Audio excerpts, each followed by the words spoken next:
I was really happy when I was asked to talk about Michel de Montaigne, because he's one of my absolute favorite authors. In a lot of ways, he represents the qualities that I fell in love with in French culture and the French language and French literature when I was a college student myself, which is on the one hand this love of books and of philosophy and of big ideas, and the other hand this sort of love of lived experience, whether it be a good meal or a good conversation with friends, or a weekend excursion with the family. And in that respect, Montaigne is really sort of the patron saint of Frenchness. If you read his essays, and I encourage you to read them, they're broken up into little pieces, so you never have to read too much at once. But they touch on almost everything from Montaigne's cat to ancient Greek philosophy, to his kidney stones, to his sex life, to food, to drink. And he talks about it all with a great deal of interest and excitement. In this essay, it's an excerpt from an essay entitled "On the Education of Children." And Montaigne quotes a very famous passage from Socrates, in which Socrates allegedly said, it's not in any of the Platonic dialogues, he allegedly said, "I am not an Athenian, but I am a citizen of the world." And I think this captures Montaigne's attitude toward knowledge, this idea that we always need to be reaching for something that's larger than ourselves, that goes beyond our everyday concern with getting shelter and food.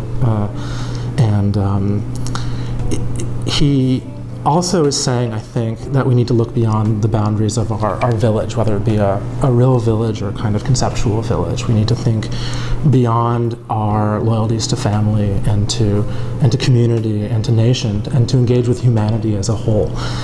And in the realm of knowledge, that means there's nothing that isn't interesting. There's nothing that can't be profitable in the world, in the book of the world or in the book of man. Sorry. I think you can engage in something other than yourself in a lot of different ways. One way is travel, and Montaigne was a big advocate of travel. If he had lived today, I think he would have been a big advocate of study abroad. He would have been pushing it. He certainly himself lived abroad. He spent a good deal of his life in Rome. But the other way that he talks about sort of getting in touch with something larger than yourself, something bigger than you are, is through books. And this idea that you can kind of rub shoulders with the great minds and the great figures of the past through books. So they sort of give you a window into another world. And he gives the example of Hannibal or Scipio, that you can learn about their characters. And of course, in the example of Hannibal, you can learn about human ambition, you can learn about human heroism, but you can also learn about human folly. And so you learn a lot about yourself by engaging in these figures who belong to worlds in different times and different places. He gives an example in this essay that I think is very useful for understanding his perspective on education. And it's actually a very current example because we're only a couple of days away from the beginning of the Olympic Games. He talks about the Olympic Games and he gives it sort of an example, paradigmatic example of human activity. And he imagines three different roles. You could be the player inside the games. You could be the athlete who's always sort of focused on the competition, on the score, on how to win.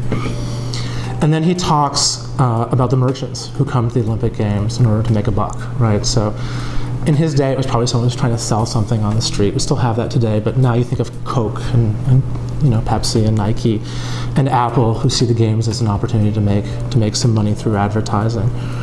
And then he talks about the spectator. And he says the person who's just watching the games. And you might think that the spectator is the least dignified, the least interesting position, because in a sense he isn't doing anything. But Montaigne's point is that that's not really so, that the spectator has a kind of unique advantage precisely because he's a spectator, precisely because he's not thinking about playing the game. He's not thinking about how to make a buck on the game. He's able to look at the game from the outside. And he's able to ask questions not about the what of the game, but about the how and the why. And you can think about the kinds of questions that Montaigne, who lived in the 16th century, might have asked about the 21st century Olympics. He might have asked, why is it that men like to play and women like to play and compete? Where does this competitive instinct come from? He might have asked why we compete as nations.